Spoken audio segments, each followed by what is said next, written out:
حضرت عبد المطلب پہلی شخصیت، اور نہیں حضرت ہاشم پر بھی، لیکن عبد المطلب پیغمبر کے دادا، کہ دادا کو ختم کر دو، دادا ہی نہیں ہوگا تو پوتا کہاں سے آئے گا؟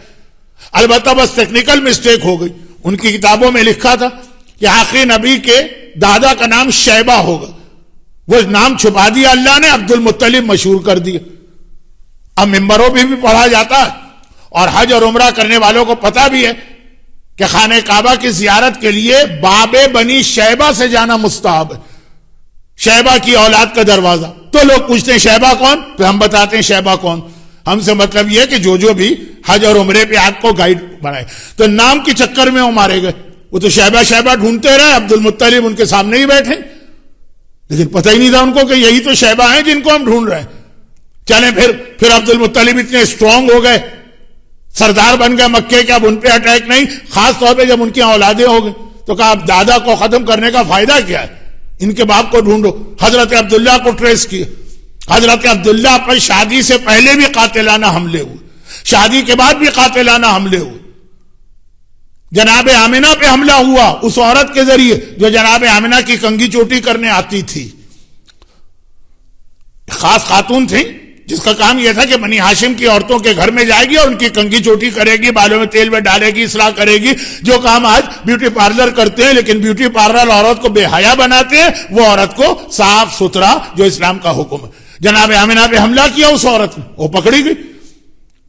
جناب عبداللہ جب مدینے گئے تجارت میں تو یہ مدینے میں وہی لوگ تھے جو پیغمبر کو شہید کرنا چاہتے ہیں، یہودان مدینہ اصل میں وہ تھے۔ کہا یہ تو ہمارے شہر میں آ گیا، پہلے تو ہم باقاعدہ ٹیمیں بھیجتے تھے مکے میں، ان کی شہادت کی تو ہمارے شہر میں آ گیا، لیکن کہا کہ وہ عبد المطلب والی غلطی نہ ہو، فوراً جاسوس بھیجا، معلوم کر کے آؤ یہ مکے میں ان کی اولاد ہے کہ نہیں۔ اس نے گیا معلوم کیا، کہا کہ نہیں ان کے یہاں کوئی اولاد نہیں ہے، اولاد نہیں ہے، ان کو شہید کر دو۔ جناب عبداللہ تجارت کے سفر میں مدینے میں زہر سے شہید کیا گیا۔ کیوں؟ ان سے کسی کو کیا دشمنی؟ پیغمبر پیدا نہ ہونے پائے۔ جب کنفرم کر لیا کہ عبداللہ کے اولاد نہیں ہے، کہ اب اس کو شہید کر دو، جب باپ نہ رہا تو بیٹا کہاں سے آئے گا؟ پیغمبر دنیا میں نہ آنے پائیں۔ بھائی ایک چیز وہ بھول گئے کہ جناب آمنہ کی اولاد تو نہیں تھی، وہ جناب آمنہ آلریڈی پریگننٹ تھی۔ وہ تو جب بعد میں پتا چلا کہ وہ ہو تو پریگننٹ تھی، ان کے یہاں تو بیٹا بعد میں پیدا ہو گیا، تو ہماری ساری محنت ضائع ہو گئی۔ یاد لکھیے جب 11ویں امام کی شہادت ہوئی تھی، ان کے گھر کی ایک ایک عورتوں کی پریگننسی چیک کی گئی تھی۔ ٹائم ہی نہیں ملتا کہ ساری چیزیں آپ کے سامنے بیان کی جائیں، یہ ساری جو پرانے لوگ غلطیاں کر چکے وہ نہ ہونے پائے۔ اب ان کو پتہ ہی نہیں تھا کہ آمنہ تو آلریڈی پریگننٹ ہے، وہ کہ عبداللہ کو انہوں نے شہید کر دیا، مطمئن ہو گیا اولاد ہے نہیں ان کی، یہ دنیا سے چلے گئے، باپ نہیں رہا تو بیٹا کہاں ہوگا۔ وہ جب پیغمبر پیدا بھی ہوئے، اور چونکہ اب توجہ نہیں دشمن کی، 7 سال کے ہو گئے، تب ان یہودیوں کو اطلاع ملی کہ ارے یہ تو ایک بچہ ہے مکے کے اندر جو بالکل اپنے انداز سے آخری رسول لگ رہا ہے۔ پیغمبر کا ایک انداز ہے، چلتے ہیں تو بادل سایہ کرتے ہیں، سایہ نہیں ہوتا ہے، درخت کے قریب سے جاتے ہیں تو سوکھا درخت سرسبز ہو جاتا ہے، بے پھل کے درخت میں پھل آ جاتا ہے۔ اب یہ خبریں تو آتی ہیں نا، ایک بچہ ہے 6-7 سال کا جو یہ ساری چیزیں دکھا رہا ہے، لوگ تو ویسے ہی حیرت میں کر رہے ہیں۔ جیسے ہم انٹرنیٹ پہ جاتے ہیں، چین میں ایک ایسا بچہ ہو، جاپان میں ایک ایسا بچہ اور کوریا میں ایک ایسا بچہ، لیکن جن کو پتا ہے کہ یہ ایسا بچہ تو یہ آخری رسول والی بات ہو رہی ہے، وہ چونکے۔ یہ کیا ہوا؟ معلومات کی کہا کہ وہ آمنہ پریگننٹ تھی، انہی کا بچہ، یعنی اسی کا جس کو ہم نے زہر دے کے شہید کیا، کہا ہاں اسی کا بچہ۔ اب آئیے مکے میں، کہا اس بچے کو شہید کرنا۔ دیکھیں کہاں سے پیغمبر کی شہادت آخر میں ہوئی، آج 28 صفر کو، لیکن کہاں سے پیغمبر پہ حملے شروع ہو رہے ہیں۔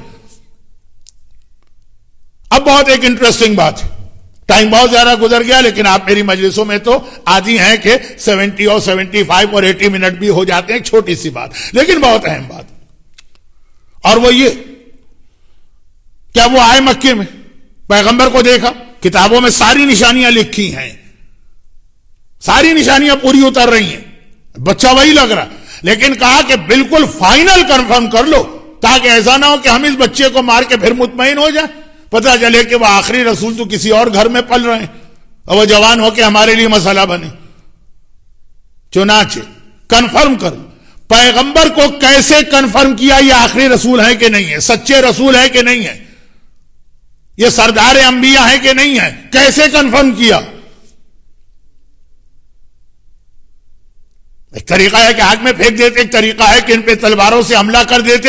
وہ سارے مشکل تو تھے کیونکہ بنی ہاشم پروٹیکشن دے رہا ہے, لیکن بعض غیر مسلم بھی یہ طریقوں سے اپنے آپ کو بچا سکتے ہیں. انہوں نے ایک عجیب طریقے سے, وہ یہ کہ مکے میں آئے, اب مکے میں جو آتا ہے تو خانہ کعبہ کا طواف کرتا ہے اور پھر دیکھتا ہے کہ بھئی یہ خانہ کعبہ کے ٹرسٹی کون لوگ ہیں, کون انتظام کر رہے ہیں, پھر جا کے ان کی خدمت کرتے ہیں. ایک طریقہ ہے, یہ تو یہاں کا طریقہ ہے کہ الاسر اسلامک سینٹر ہے, شاید کوئی مومن پلٹ کے بھی نہ سوچتا ہو کہ اس میں کوئی ڈونیشن بھی دینا ہے کہ نہیں دینا.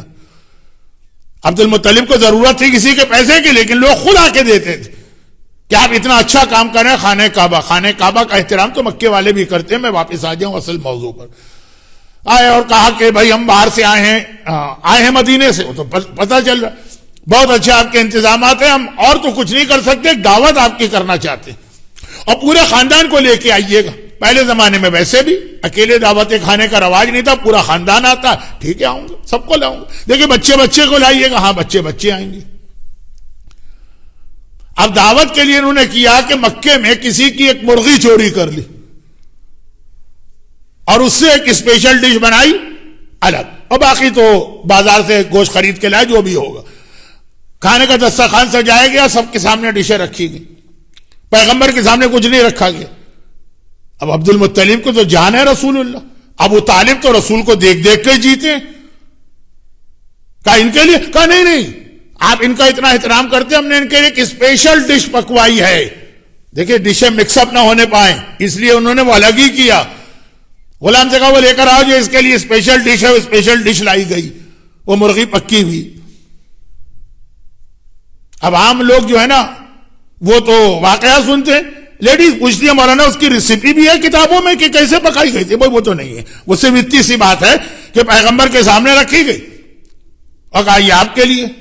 اب عبد المطلب کھانا نہیں کھاتے تھے جب تک پہلے رسول نہ کھائیں. ابو طالب دسترخوان پہ ہاتھ نہیں بڑھاتے تھے جب تک پہلے رسول نہ کھائیں. میرے عبداللہ کا یتیم ہے یہ. تو اب یہ دونوں بزرگ دائیں بائیں بیٹھے ہیں رسول کے, اور یہ ہاتھ روک کے بیٹھے. پہلے یہ ہمارا بھتیجا شروع کرے, میرا پوتا شروع کرے. انہوں نے کہا یہودیوں نے کہ بھئی آپ لوگ تو سردار ہیں, بڑے ہیں. کہا نہیں پہلے یہ بچہ. کہا بسم اللہ. اچھا یہ دعوت کی رسول کی وجہ سے گئی ہے, کھائیے. پیغمبر نے کہا میں یہ کھا ہی نہیں سکتا. عبد المطلب اور ابو طالب نے کہا بیٹا تم یہ گوشت تو کھاتے ہو. کہا نہیں کھا سکتا, گوشت میں اعتراض نہیں, یہ نہیں کھا سکتا ہوں. اب یہ دونوں حیران ہیں, یہودی دل میں خوش ہو رہے ہیں, پہچان پوری ہے. کہا اچھا ہم آپ کو کھلائیں گے, کھلاؤ. اب انہوں نے نوالا توڑ کے پیغمبر کے منہ کی جانب بڑھایا. بچوں کو آپ بھی اس طرح کھلاتے ہیں. اب وہ ہاتھ وہاں سے تو صحیح چلا, پیغمبر کے دہن مبارک کے قریب پہنچا, یا دائیں چلا گیا یا بائیں چلا گیا. یہاں سے تو صحیح گیا تھا, دیکھا ہوگا نا اناڑی تیر انداز, یہاں سے تیر تو صحیح نکلا, ٹارگٹ کے قریب جا کے کبھی دائیں چلا گیا کبھی بائیں. سب حیران, یہودی خوش ہو رہے ہیں, وہ خوش ہو رہے ہیں. یہ پہلی نشانی پوری ہو گئی کہ جو آخری رسول ہوگا وہ حرام لقمہ اس کے پیٹ میں نہیں جائے گا. یہ چوری کی مرغی تھی. کہا اچھا شاید یہ آپ کو پسند نہیں آ رہا, اس کی بو ایسی ہوگی, شاید پکا ایسے تیل میں ہوگا. ہم نے دوسری بھی ڈش پکوائی ہے.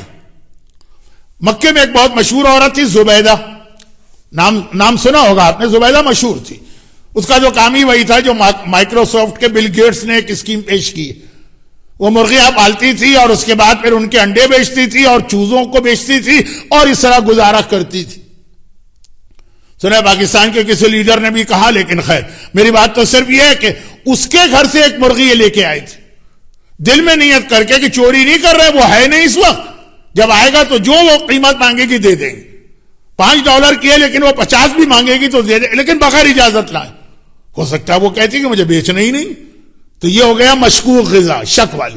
وہاں بھی وہی ہوا, پیغمبر کے لیے وہ الگ سے پکوائی تھی, وہ آئی, وہ بھی نوالا گیا ہی نہیں منہ میں, ادھر سے ادھر, ادھر سے ادھر, ادھر سے ادھر. ابو طالب عبد المطلب نے کہا پتہ نہیں آج کیا بات ہے, میرا بھتیجا مہمان کا تو خیال رکھتا ہے، یعنی دعوت دی ہے ان لوگوں نے، میزبان کا خیال رکھتا ہے، لیکن خیر باقی سب نے کھا لیا. ادھر یہودی خوش، کنفرم 100% کنفرم سچا رسول، نہ حرام غذا کھاتا ہے نہ ہی مشکوک غذا کھاتا. یہ پیغمبر کی پہچان. حضرت موسیٰ فرعون کے دربار میں پل رہے ہیں، جناب آسیہ نے ان کو پالا. فرعون کی داڑھی میں آپ کو پتہ ہے موتی تھی. ایک بار اس نے ان کو آسیہ کو خوش کرنے کے لیے، کہا جاتا ہے نا کہ شادی شدہ عورت کو خوش کرنا ہے تو اس کے بچوں کی زیادہ پیچھے لوگوں ذرا دیکھ بھال کرو. آسیہ سے محبت بہت کرتا تھا فرعون. کیا کوئی مومن اپنی بیوی سے محبت کرے گا جو فرعون کرتا تھا؟ لے کے بچے کو گود میں لیے. حضرت موسیٰ نے اس کی داڑھی پہ ہاتھ رکھ دی، کھینچے بال. فرعون غصے میں آ گیا. آسیہ نے کہا بچوں کا تو طریقہ ہی یہی ہے. کہا نہیں. اچھا وہ اپنے آپ کو اللہ کہہ رہا ہے اور باقاعدہ خدائی کا دعویٰ کر رہا ہے تو اتنا بے وقوف نہیں ہے. کہا میں پہچانتا ہوں بچے کا ہاتھ کیسا ہوتا ہے، دشمن کا ہاتھ کیسا ہوتا. یہ دشمن کا ہاتھ لگ رہا ہے، یہ بچے کا ہاتھ نہیں لگ رہا جس طرح داڑھی کھینچی. کہا اچھا امتحان لے لو. آگ منگوائی گئی کوئلے، جلتے ہوئے کوئلے. کہا کہ بچہ ہے تو اس کو بھی اٹھا لے گا، اور اگر سمجھدار ہے نہیں اٹھائے گا. موسیٰ کا دل نہیں چاہ رہا ہاتھ بڑھانے کا. خدا نے کہا اٹھا لو کوئلہ، منہ میں رکھ لو، تمہاری جان بچ جائے. تو جان، نبی کی جان خطرے میں ہے تو آگ کھانے کا حکم آ گیا. موسیٰ نے منہ میں رکھا. پھر برادران اہل سنت کیا روایت ہے، اس کے نتیجے میں ان کی زبان جل گئی اور بولنے میں ذرا سی ان کو لکنت ہو گئی. چنانچہ جب خدا نے ان سے کہا جا کے تبلیغ کرو تو کہا وَحْلُلْ عُقْدَةً مِّن لِسَانِي، خداوند میری زبان میں تو گرے ہیں، میرے ساتھ میرے بھائی ہارون کو بھیج، ہوا افصح منی، وہ بہترین تقریر کرتا. ہمارے ہاں تو یہ ہے کہ روایت کہ ایسا کچھ تو نہیں ہوا تھا، لیکن منہ میں آگ رکھی تھی، کوئلے رکھے تھے. نبی کی جان خطرے میں ہے، کہا آگ کھا لو. وہاں رسول کی جان خطرے میں جو موسیٰ سے افضل ہے، کہا کہ لیکن حرام مت کھاؤ. یہ حرام جو تم کھا رہے ہو، یہ کہیں کے برگر، کہیں کا پیزا، کہیں کسی نان مسلم کے ہاتھ کا. یہ چھوٹی سے بڑی بات پہ آ رہا ہوں، بس آخر میں آ رہا ہوں، بہت باتیں رہ گئی. کہا کہ یہ آگ سے زیادہ خطرناک ہے. نبی کی جان خطرے میں تو آگ کھلائی جا سکتی ہے، لیکن نبی کی جان خطرے میں تب بھی مال حرام نہیں کھلایا جا سکتا. یہاں مومنین کرام، حتیٰ یہ کہ بعض مراجع کے پاس تو جس میں آغا سیستانی بہت سخت ہیں، حکومت سے غلط بیانی کر کے کوئی بھی بینیفٹ لینا، انشورنس کمپنی سے غلط بیانی کر کے کوئی بھی بینیفٹ لینا، یہ سب اسی میں آتا ہے حرام میں. کہا تم آگ کھا لو وہ بہتر ہے. اور حرام تو حرام مشکوک کے لیے بھی کہا کہ پیغمبر نہیں، نبی کے جسم میں نہیں جائے.